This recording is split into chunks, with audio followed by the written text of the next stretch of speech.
You're listening to the SweetLife Entrepreneur Podcast. Simplified strategies to grow your service business and launch a life you love faster. With business mentor and entrepreneur activator, April Beach. All right. Okay, let's try to go for no more than 30 minutes if we can. Okay. But we'll start with your story. We'll introduce you. Can you talk about how to find the right networking thing too? Mm-hmm. Okay, how to find the right networking thing, what to do at a networking event, and then how to follow up. Can we kind of go like that? Yep. And then what's your freebie again? It's how to make 7 steps to making a professional networking event feel like less work. Okay, and we'll make sure that's in the show notes. Okay. Okay, 7 steps to make your networking event Feel less like work. Oh, yay. Okay, awesome. Let's do it. Sweet.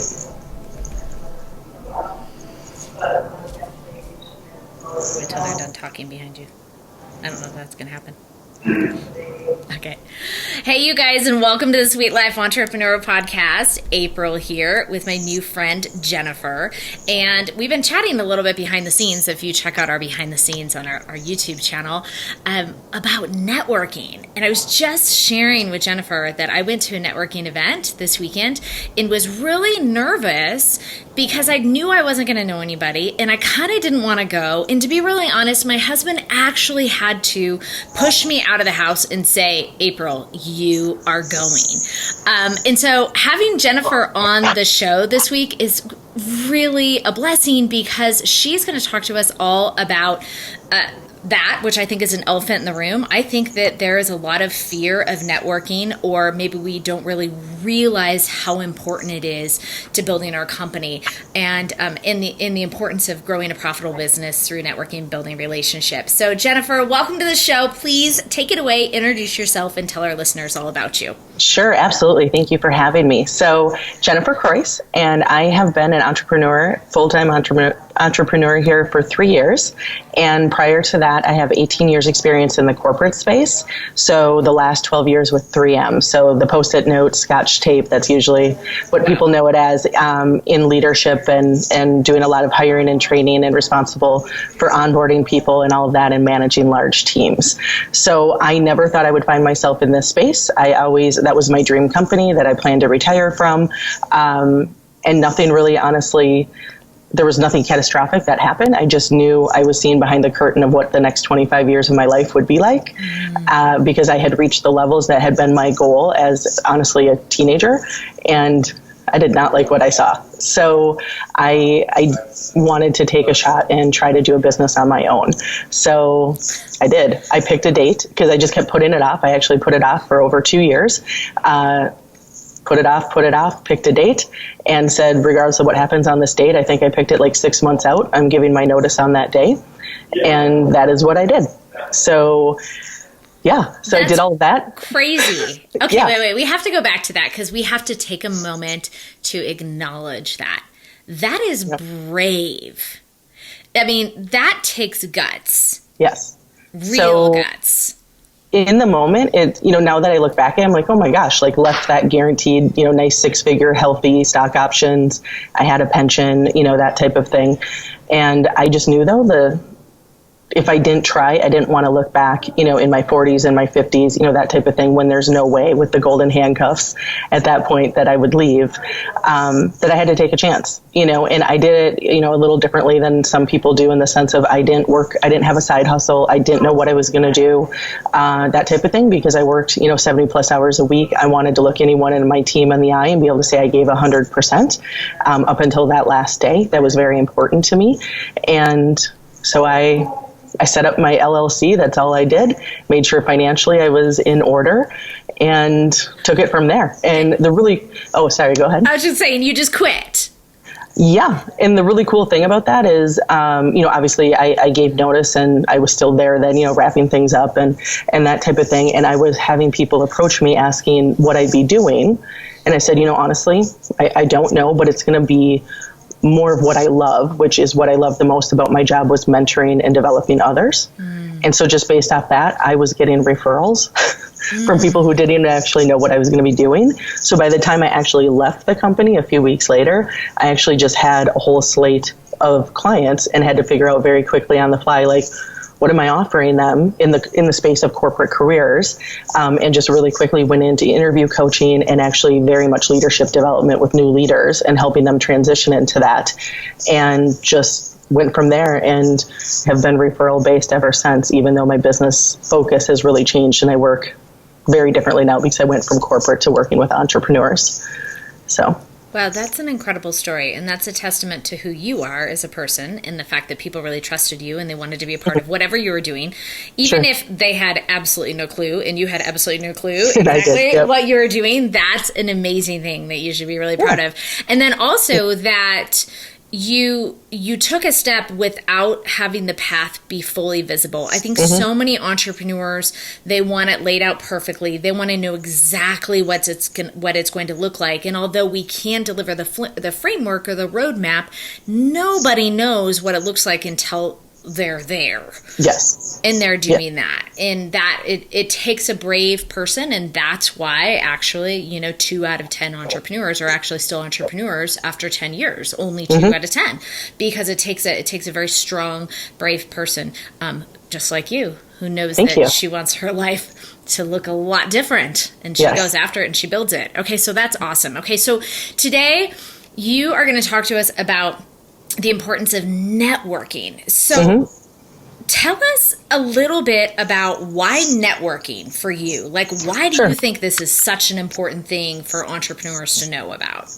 Well, it's one of those things I didn't realize was so important until I actually left my corporate space and had such a solid network there. And that's why I was able to transition into a business that didn't exist very smoothly, and start to capitalize on that. And the more that I started to meet with new entrepreneurs, I was a new one, and recognized, gosh, people don't know how to connect with others and then how to really nurture those relationships and follow up. And therefore they just keep meeting people and spinning their wheels and spending this time and constantly, working on, quote, building their network. And it's because they're not nurturing the one they already have or recognizing everyone they come across is in their network. So for me, it's really all about relationships. And I'm not a super fan of the word networking, to be honest, which is funny. But because to me, if you're leading with value and really seeking to connect and understand people, it's not about what can I sell someone, what can they do for me? It's going into it of, I just like to learn about, what April does. And if there's any connections I can make for her, I'm going to do that. And then move on to the next thing. And the more that you do that, you almost develop, as a byproduct, you almost develop a brand army for yourself of people who understand you and what you do and who you work with and the results you get. So for example, just one of many is Facebook groups, right? If anyone posts in a Facebook groups about, being an entrepreneur who's overwhelmed, that's who I work with, people are tagging me left and right. There are groups I'm not even in, and it's just like, hey, you need to talk to Jennifer, and it's just because they very much understand what I do and who I do it for. Yeah. And it's just because of those, the networking and the relationships. So to me, it's, you're really leaving business on the table. And it may never actually be tangible business, but it's connecting and growing in that regard. Okay, and I love that you mentioned all that too, because I do think that people don't realize the power of it. And so I appreciate you sharing with us today. So how would you say, I want to kind of cover 3 things in this podcast training today. How to find the right network, how to network with people, what to do when you're there. And then the real thing I want to hit on is, how to follow up. Like, what is that follow-up goal to continue cultivating those restaurants, or a really good restaurant, if you made it a restaurant, relationships. Yep. That's like from my husband being in the restaurant industry for so long, it always just will be with you forever. So how do you find a good networking event? Like, I'm here in Boulder, Colorado, and I will say that there are really cool networking events that intrigue me. Like, there was this meetup where everybody went hiking in the woods on a full moon and nobody said a word. Okay, that's my kind of networking event. I don't have to talk to anybody. I get to go out in the woods in the night and it's like a full moon hike or whatever. maybe I could have connected with really cool people for me. But, when I hear, networking for business, of course, I'm like, okay, I think I need to go to the solopreneur cocktail hour, down by the river instead.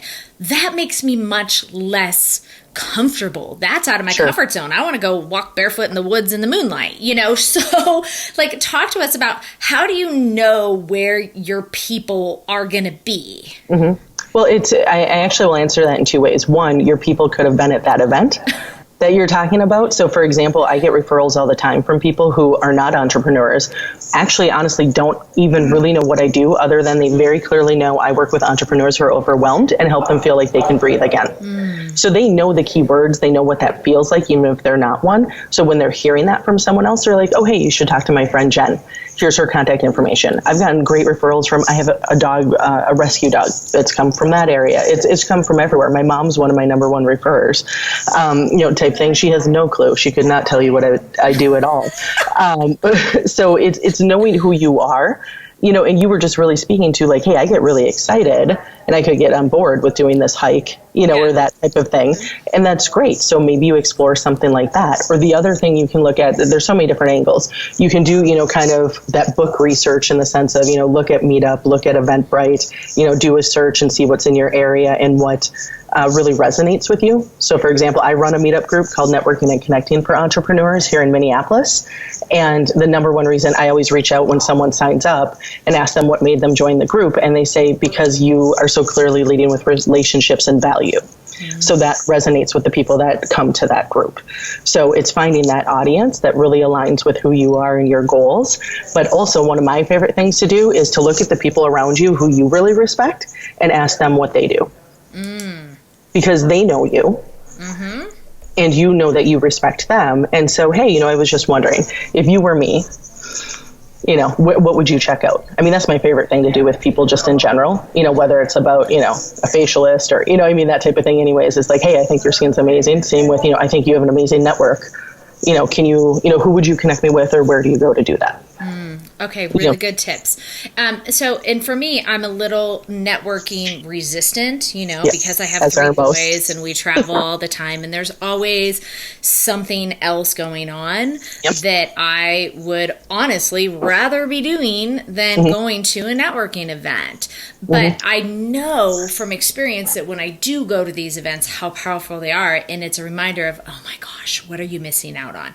So if you guys are like me and you're listening and you've been hesitant to go to events and you're being stubborn, like I am very often, then hopefully this is an encouragement to you of the power of not being that way and building your business through relationships. So now let's talk a little bit about, you're at this event. What's one of the most important things to do when one is connecting with other people at a networking event that's the right event? Like, you feel like it's the right event. They're your people there. You're like, yes, I made a good choice. I'm so glad I came. What do I do? So the number one thing I always remind people is be focused on being interested in others versus being interested in yourself.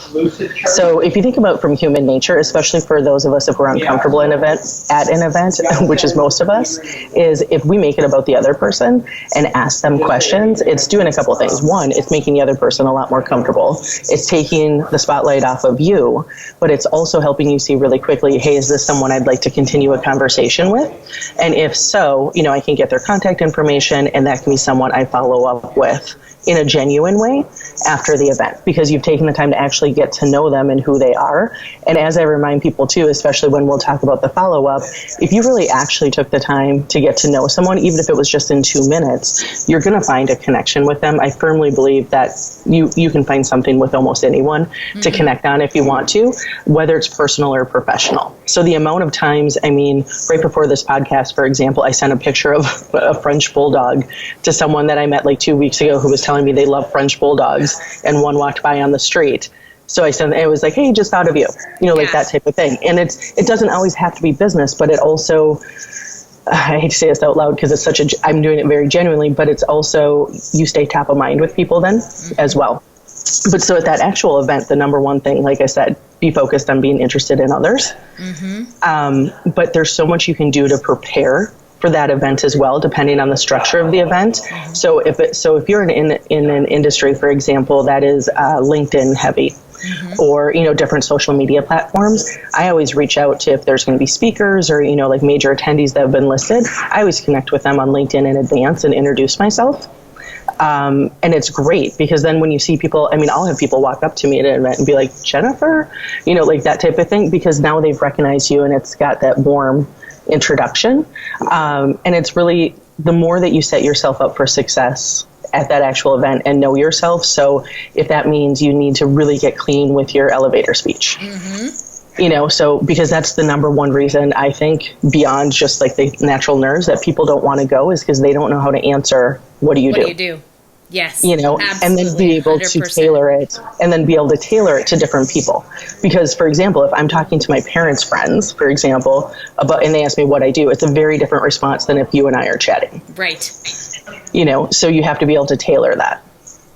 Absolutely. Okay. I love that. Okay. So I will say that I'm the recipient of that from this recent mastermind I attended, where I received somebody who was intentional about listening to what I did.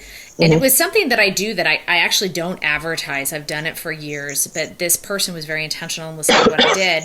She did an introduction to me to somebody else who she works with. She's like, oh my gosh, I was about developing corporate programs. She's like, you have to meet with April because April's the one that's going to help you take your content and turn it into a corporate program. Again, nothing that anybody would have known unless they took the time to listen. And now I just feel so grateful, and I'm, oh my gosh, I want to pour back into this woman that's made this introduction because I love helping people build corporate programs, but nothing like, we've never talked about it here on the podcast. It isn't something, but she took the time to listen.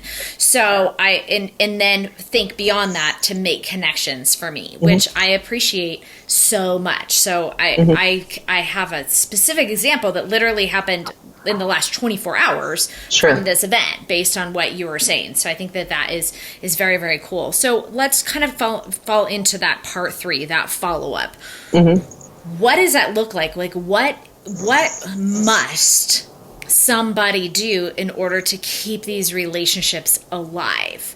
Because it's very, I can just only speak from my personal experience. Like, my son is doing dance tonight, and and there's a tournament this weekend. It's very easy to get back into my every single day, and networking is not necessarily part of that. Right. And I think what's challenging about that is networking, because it's not like, okay, if I do X, X plus Y equals Z, it's not an immediate tangible, and it may be something that never is a business thing or, that type of thing. It's easy to have that go to the bottom of the list every single day. But then I also really reframe it for people and say, we've all had that experience where someone reaches out to us because they need something, and we haven't heard from them in 6 months or a year or something like that. So I always like to remind myself, just when I'm feeling like putting it off, like, hey, you don't want to be that person who reaches out in that moment that they need something, but they couldn't make time for you otherwise. So that's just one thing to think about. But it's also, so I met, go back to that scenario. So you met this woman at this event, for example, that's great. We connected. We really got to know each other beyond, hi, I'm April. Hey, I'm Susie, that type of thing. And it's, okay, now how would she want me to follow up with her? So whether in that moment at the event, if you exchange contact information and ask, hey, I would love to touch base with you, or, I would love to have a Zoom or Skype or, that type of thing. What works best for you? Like, that type of thing. It's all about communicating with someone else in the way that works best for them, if possible, when you can do that. But then also really recognizing it's about quality over quantity. So it's okay. Say you went to a mastermind, this last weekend, and there were 20 women.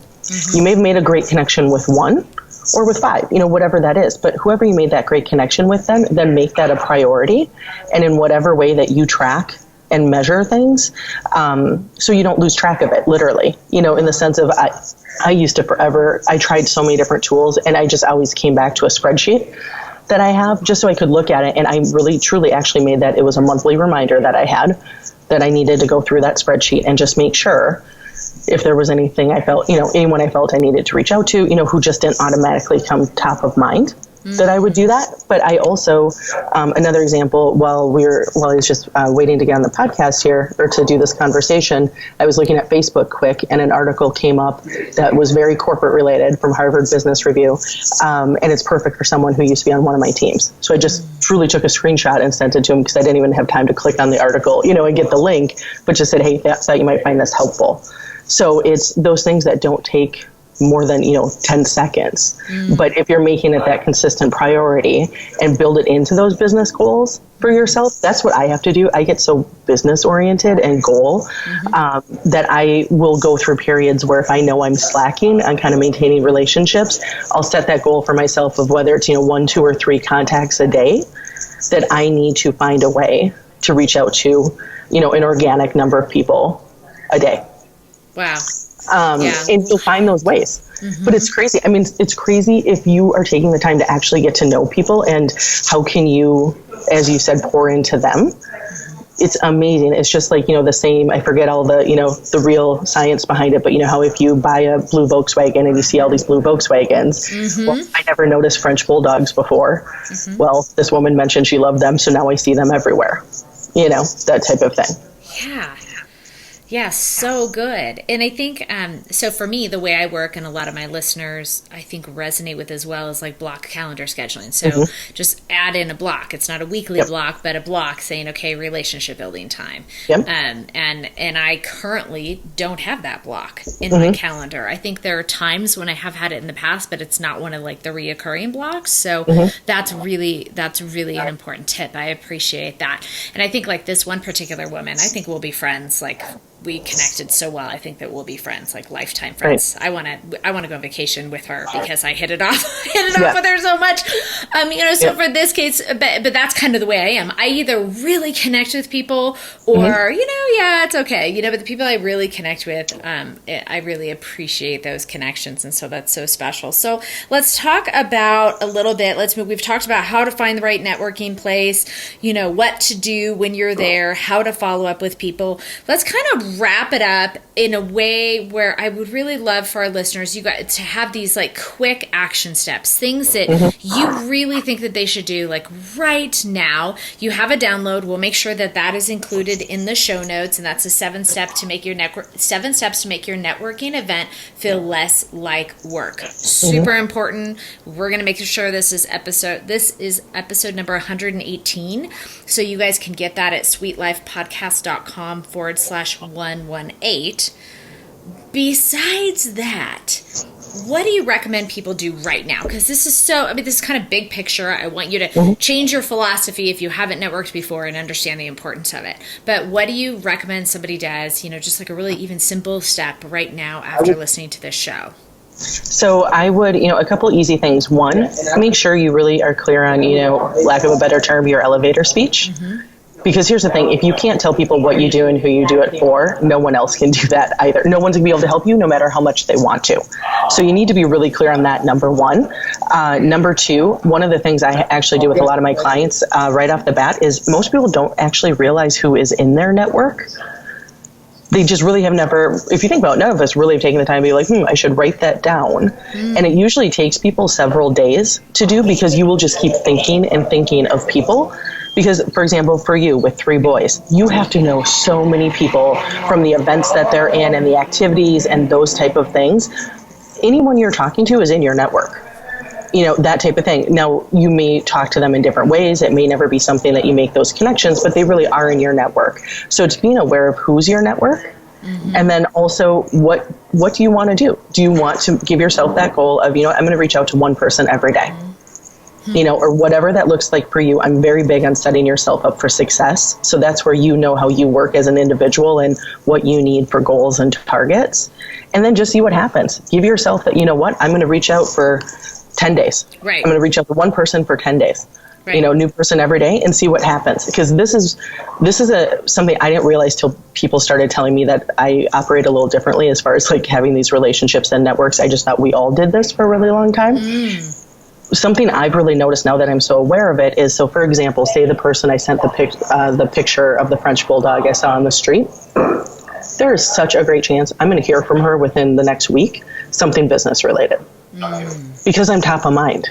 Yes. So it's crazy, that compound effect. If you just do something once a day or once a week, whatever you're looking for, and stay consistent with it, you are going to build those relationships. You're going to stay top of mind with people, and you're going to start figuring out really quickly too who those people are that you need to be touching base with more frequently and less frequently.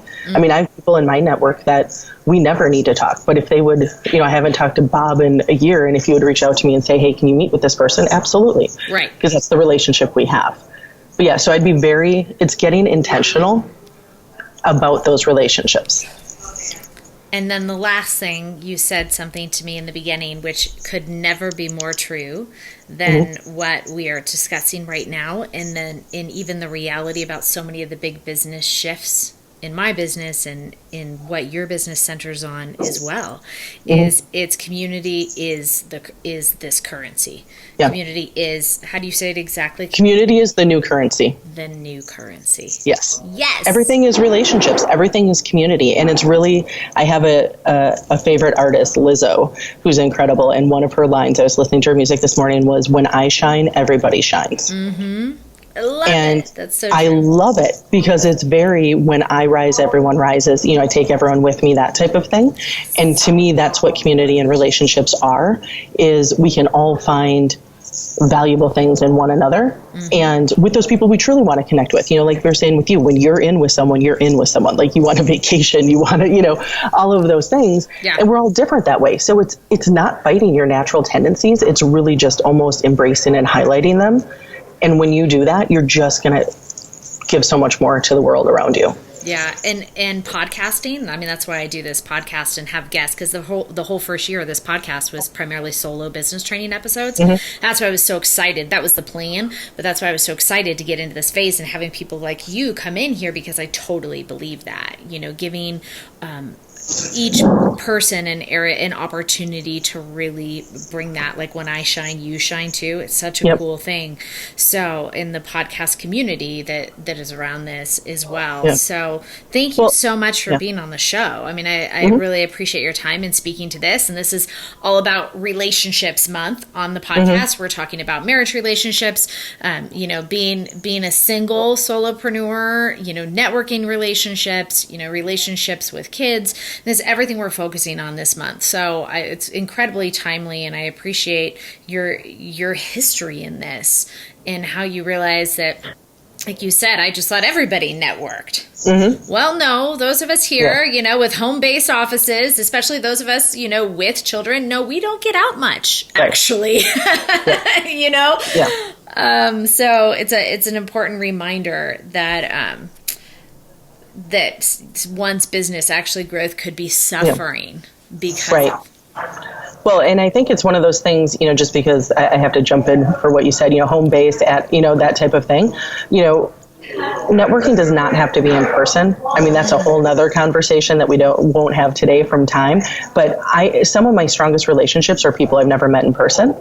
I just had one of those actually happen. Like, someone I've only ever actually met through a Facebook group was in town a couple weeks ago. I've never met her. We've had some Zoom calls, that type of thing. I picked her up from the airport and we didn't skip a beat. Type thing. And I drove her around for 3 hours and showed her Minnesota, that type of thing. So I think we're in such a fantastic era with social media and technology and all of those things that there's so many different ways to build those relationships and to really honor. Again, some people are so comfortable, behind the computer screen or, that type of thing as well. But now we have that ability to sit in our home-based office and still build relationships and do those things. I love it. I love it. So true. Well, thank you so much for being on the show, Jennifer. I really appreciate that. And we'll make sure that the guide, the 7 steps to make your networking feel less like work, and all of the links for you guys to connect further with Jennifer will be in the show notes for this episode at sweetlifepodcast.com/118, or you can connect through your favorite podcast app at sweetlifepodcast.com as well. Thank you. We really appreciate you being here. Thank you.